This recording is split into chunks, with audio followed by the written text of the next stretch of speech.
Is Klay really done with the Bay? I'm Trevor Lane. Make sure you subscribe right here to the channel. NBA free agency. It's kicking off as soon as the NBA Finals end, and it's looking more and more likely that Klay Thompson may have played his final game with the Golden State Warriors. So why is this happening, and where is Klay going to go? I'm going to get into all of it. Let's start here. Shams Charania reporting today that Klay Thompson is expected to test the free agent market and will be looking for offers outside of the Golden State Warriors. So clearly, what the Warriors are willing to offer Klay and what Klay is willing to accept, those are two very different numbers, to the point where now Klay has even unfollowed the Warriors across social media. Now, I'm not one that typically cares all that much about social media following and all of that. We see athletes across sports to try to put some pressure on their teams. They'll unfollow the team across social channels.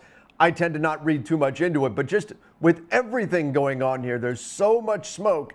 It's got to make you wonder if Klay really is on his way out of Golden State and if the Splash Brothers are no more. But as much as this is about Klay, this is really about the new collective bargaining agreement. Look, the Golden State Warriors were specifically targeted, along with the Los Angeles Clippers, as teams that the NBA didn't want to see continuing to just spend. And so they instituted the new collective bargaining agreement, which has very punitive salary cap tiers to punish teams who spend too much to keep their teams together. That puts the Warriors in a very difficult position when it comes to hanging on to Klay Thompson, particularly since he made $43 million last season. Obviously, the Warriors are going to get nowhere close to that number for the coming season. Part of that, again, being the CBA. Part of it also being Klay isn't the same guy anymore. He averaged 18 points per game last season, which is not bad, but it's also his lowest point total in the last 10 years. Now, he still shot decently well from three, but I'll tell you what made Klay Thompson truly special. It was not necessarily the three-point shooting. Yes, that's a big part of his game. That's the part that got a lot of attention, the highlights and all of that. But a huge part of Klay's game that simply isn't the same anymore, it's the defense. Back in his heyday, he was able to defend 1 through 4 at an extremely high level, made him one of the best 3-and-D style players this league has ever seen. The problem is, as he's gotten older and injured, he lost 2 seasons due to injury. He has not been the same guy on the defensive side of the ball. So the value that he's provided out on the floor, despite still scoring decently well and shooting decently well from three, is simply not the same. There were points of this past season where Golden State even resorted to moving Klay Thompson off of the bench. So now, are they willing to pay to keep the player Klay is right now?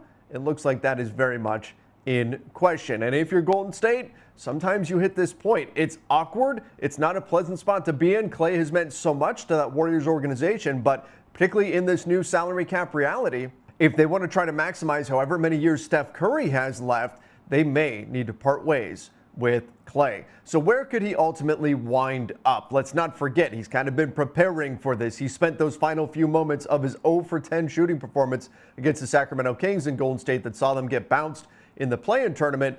He spent those final few moments with the crowd in Golden State, taking a look around and almost kind of saying goodbye. So it's clear that this has been on Klay's mind for a little while now. Well, the Orlando Magic are an obvious landing spot for him. Not only do they have cap space, but they have a need for shooting. Now, they could also use a top-flight defender. Klay is not that anymore, but the shooting Klay provides and the veteran experience would certainly matter for this young Orlando side. I think he'd be a really good fit there, but so would some other players like a Malik Monk. If you're Orlando, would you rather target a young guy that can fill it up, that doesn't have nearly the experience of Klay? Probably not the defender that Klay is even at this point either, but certainly more tread on the tires for a guy like Malik Monk. But Klay Thompson, a really interesting option there as well. Of course, some veteran teams will be interested in him, the Lakers perhaps, but they're not going to have much spending power out there on the market, despite his father, Michael Thompson's history with the club. What about the San Antonio Spurs, another team that's looking to make a leap and add firepower around Victor Wembanyama, deciding that he's so good that they are ready to win right now? They've certainly got cap room to try to make something happen and potentially bring in Klay Thompson. The Philadelphia 76ers have been hoarding cap space forever. Would they be thrilled to walk away from free agency with Klay? I think they'd be a little underwhelmed. They're targeting more of a Paul George caliber player at this point. But Klay, alongside Joel Embiid and Tyrese Maxey, could certainly provide some much needed floor spacing there.